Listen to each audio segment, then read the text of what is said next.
Hi guys.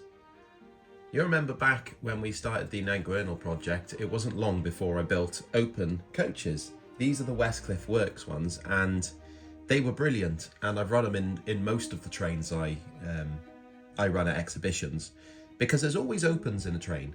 However, you'll also remember when Rupert as a kitten jumped up and wrecked it. He pulled them down and broke this, obviously smashed the top of this one, and at the time I thought, oh, it's not too much of a bother. And this one, obviously it had a crack up the side as well, somehow you can see it at the back just for. It's all right, and this has, I've glued it a few times, but they just don't seem to sit right, so I always spot it in pictures. I don't know if it's I'm paranoid enough, but unfortunately they're going to be retired. Now I can replace them with these.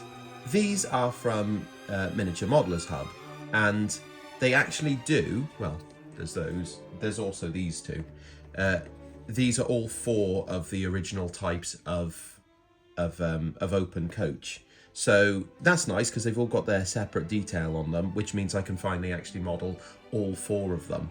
I could bring back these ones into service, but then I start to think, well, the problem is then the style of the print is different because they're different people who have done them. So I think it's probably best to keep them all the same on the layout, and I'll keep those for heritage or something like that. Not just those four though, because if you've seen, well, this is going back in the summer now, but I actually went and took reference photos and measured up the wrap cage, the new fancy open coach that they have on the TR, which has these little safety bars. That's, yeah, and a squeak. That's okay. Maybe that's what they wanted out of their coaches. I'm not sure. I'm not a coach engineer by any means, so who am I to judge, apart from a traveller in it. Anyway, that means I've actually got 5 different coaches to build this week. So good Lord, shall I get the paint ready? Now the first thing I need to do here is get the print supports off, and if there's one thing Miniature Modeler Hub do with no expense spared, it's their support system, because there's so much on it, which is good, I suppose. It is a very nice, strong, safe print, and on top of that, it means as it's even sitting just on your workbench for a good couple of months like these have been, they're not going to sort of warp or anything like that as they're set in properly.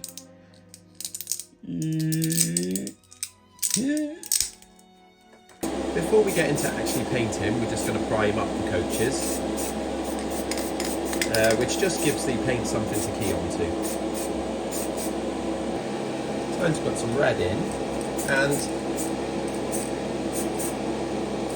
Humber will do this Italian red, or 220 in a raffle can, and I've said a few times to people that this is a really quick way to do it because it saves sorting out your airbrush. If you don't have an airbrush, it's still accessible to nice, smooth finish as opposed to hand painting. And actually, the paint in this seems to cure quicker than in just the Talyllyn, which means that you can get through onto the next painting stage within a day or so, as opposed to waiting what seemed like forever when I was painting through the airbrush.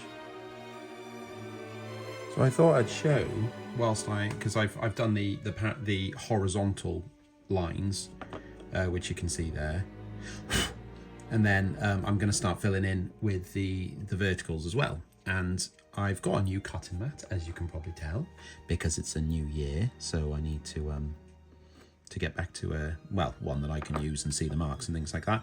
And that is going straight to work. That I'm using the lines to cut these really nice little pieces here, because I need to fill the red panels in, like so.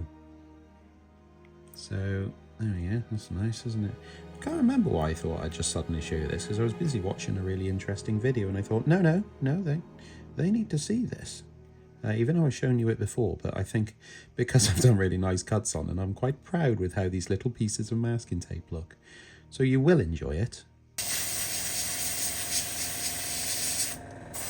This is the second round, and this is the verticals going on. You can see all the separate bits of masking tape to hold the paint away from any of the red underneath. This is the more time consuming of the two, but it's worthwhile doing. The time spent in the prep work and things is what leaves these looking pretty good at the end. So it's well worth taking the time to do things like this.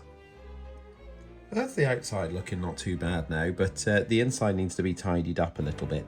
Now, the tan on these coaches goes down as far as the seats, which are there, look. Yes, there we go.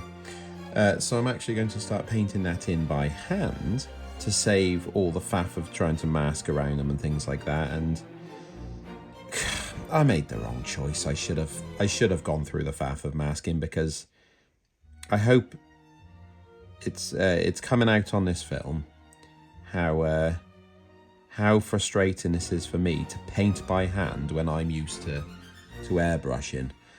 Now, like, the finish on that is terrible. So I'll have to do another coat. It's going to be lumpy. Luckily, you won't see it because it's inside the coach. But, you know, look at the outside. So clean, so fresh. Makes me happy. Which is hard to do. So that's a good thing. That is a good thing. I've done all the four, because I'm actually rocking 4 coaches at once in this build. The 5th one is the blue and white, as I've probably mentioned. I can't remember because this has been going on for a while. So these are all having the same treatment one by one. Luckily, Rick and Morty has a new series out to keep me company. There we go.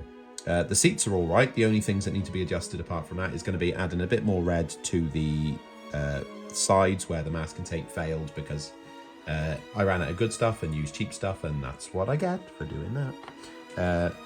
On top of that, the floors need doing, so I'll probably just get that done in grey and then come back and show you how it's looking after that bit. You don't need to see the grey floors being done. That's silly. Getting on to the old decals now, and I really got into spraying it with, well, the coach that is, with gloss first, because it really does help to reduce those the obvious transparent layer, like the film that the decals come on. That and the decal fix really work well to bring that to a minimum, which I do wish I learned before I built most of my stock, I will say. But that's okay. We live and learn, don't we? And that's the point, apparently, to make ourselves feel better. There we go. As you can see, that's one of the crests on in the centre of number 27, and the numbers and lettering for the numbers goes on in the same way. Little bit of decal fix. Get your water slide transfer, and I have had them sitting in water to peel them off the back sheet. These are the type of things that we had this little debate the other day on some of the, I can't remember which video it was when I was using the decal sheets. It might be in the tattoo, the Corris number 7 tattoo, actually. I don't like to carry the backing paper over. I like to actually pick them off in the water with the needle nose pliers there. I just find that's an easier way to do it. Sorry, my glasses caught the camera there, because if I wasn't wearing them, I wouldn't see it all, would I? And I would make a right mess of it. Tidying up the coaches with the black, and well, that was okay. That one I just picked up as a terrible example. Let's try number 13, that is. Okay, so 13, you can see I'm using it to paint in the pipe work and things, and the lamp brackets and whatnot. But on number 27, which is the new build coach, it's slightly different because it has this rat cage on it. I know we have a go at it, but I know that, you know, the TR is restricted by health and safety and things like that these days. So unfortunately, they did have to put the excessive amount of cage around it. So there we go. And talking of guards and safety and things, the other coaches didn't actually have them, so I've just made one quickly out of a bit of wire. This is florist wire, actually. Well, hobby wire. for florists and other people like railway modelers who don't have bars on their coaches. So this is just simply glued on with super glue, and as you can see I didn't even prime it. I probably should have primed it, but I thought, well, this is enamel, and once this is dry it should not really come off very easily, should it? That's the plan. So there's a back on it, there's only one, it's on the back, and that's it.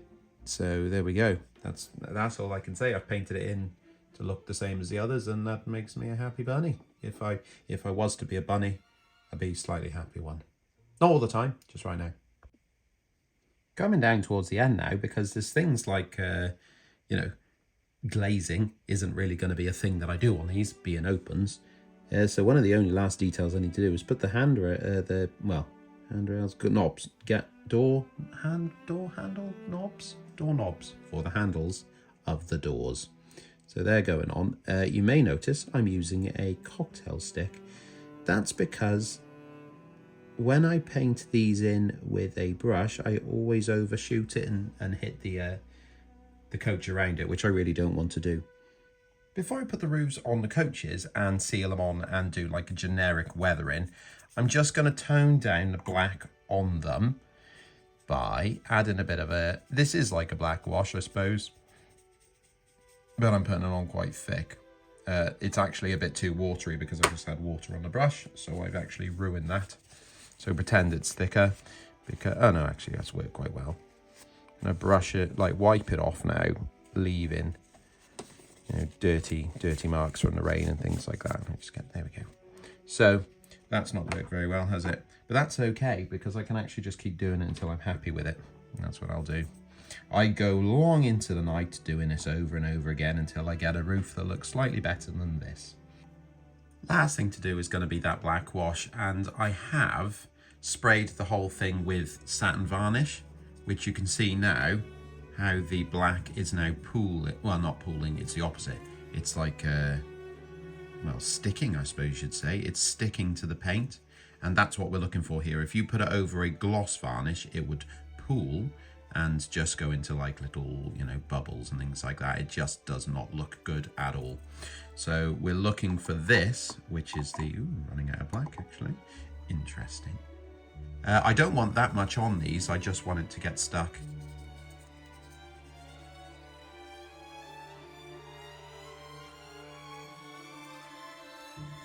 I don't want it to look that dirty. Sorry, I don't know what happened to my head then. So I'm getting it to hit all the paint. Like so. And then I'm just going to continue to rinse it off, just so there's just like a little bit of black. Just tones it down.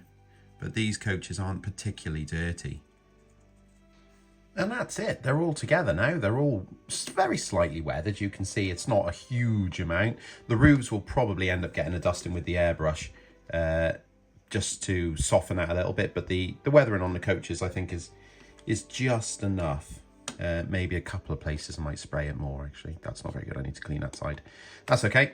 There we go. The interesting thing is, and I'm not really sure why, if I put it next to the Westcliff ones, there's quite a considerable size difference. So I'm not sure. I mean, I don't have the measurements to fire this up to see which one's closer. I guess if you weren't running them together, it wouldn't be an issue anyway. You also notice there's only 4 here, and I think at the beginning, which was a while ago in real life, not on camera time, I actually had a 5th, which was going to be coach number 8, which is the blue and cream. It's here.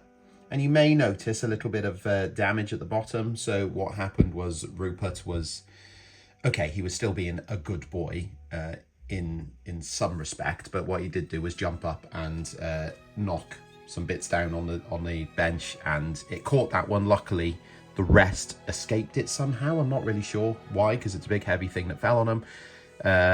You know, we had a bit of a reflection conversation after that, and he understands now why he shouldn't jump up on the workbench, so that's all good.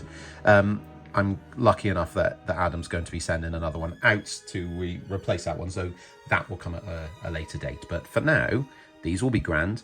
What's the next show I've got coming up? Is it? No, I've got the NEC in November. We've got possibly the Oxfordshire Model Railway Open Day, possibly, but I'm not confirmed on that. They just asked. Fareham as well, down on the south coast. When's that? Is that in the summer? I've just been talking to him last night. Can't remember. Anyway, I'm rambling now. Maybe you'll see them at some point soon. Anyway, it's more of the shows are down south this year actually than around my area. So maybe a new strain of people to open up that gene pool a little bit. That'll be good, won't it? Anyway, I'm off now because mice have eaten the cables in the attic. So I'm going to go up there and have a little scurry round and give them what for. Cheers.